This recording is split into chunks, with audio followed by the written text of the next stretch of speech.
Hey guys, welcome back to my channel. I'm Camelia, and for those of you who don't know me, I post my poems and conversations where we get to travel on a little journey together. So today's a very special day.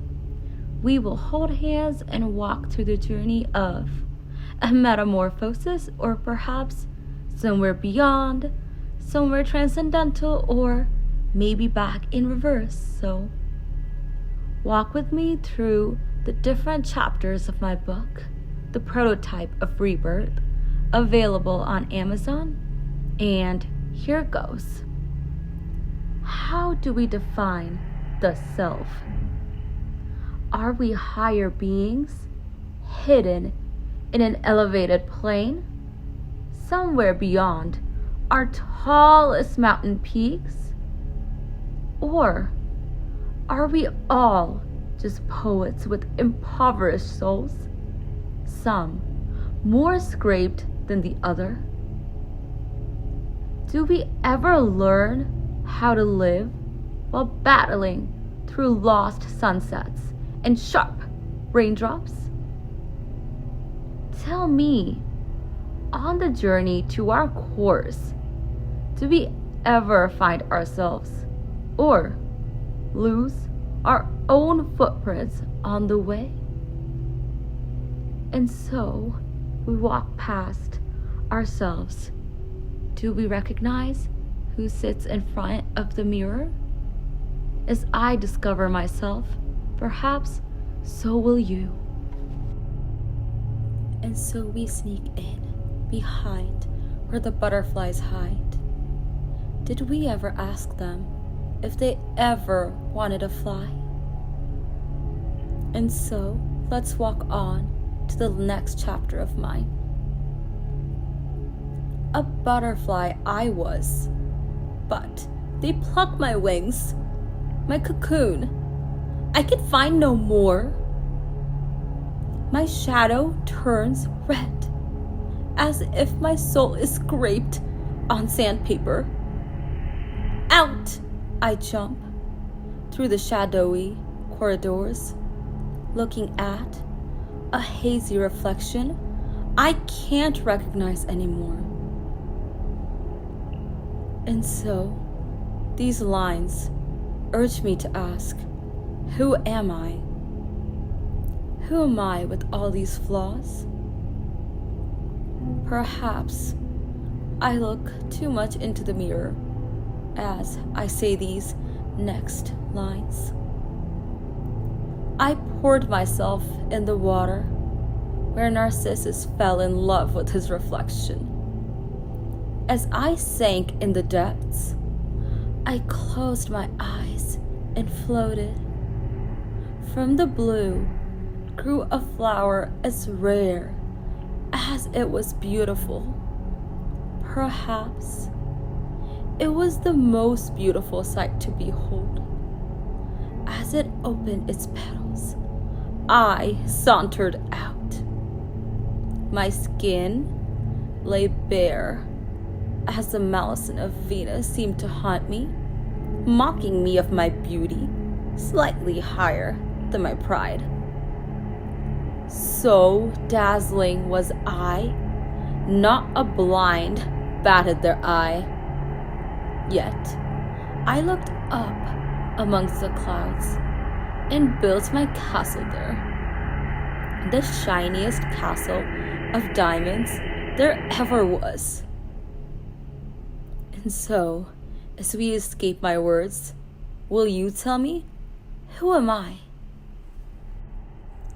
As I fall deep into words, who will rescue me? I must stop the letters from forming words. Perhaps my past will escape, a past I know not of. Or perhaps I will see a tomorrow where fingerprints still remain on my skin. Fingerprints of who? I don't know. And so my words go. I sail beyond to dreams where prophets weep and God laments, where Samael's blood freezes and images escape from picture frames. The little girl, she's walked through the door of youth, but the visions still haunt, loud, boisterous. The palace with pink arches, the peacocks, the stained glass windows, the lattices, the curved Persian pillars, the eerie autumn alley at night, and the face of man. Familiarities I've never seen before.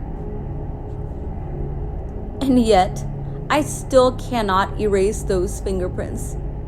Do you see them anymore? Oh, please stop me from saying what comes next. Aphrodite's curse. Oh, Mama, the lady in the color of the night, the one we shouldn't speak of. Famine and war, Aphrodite's tragedy, broken homes in every man's bones. Maidens gasp, children hush, overlooking how the men conspire, setting fire, breaking joy as she walks through a Helen of Troy.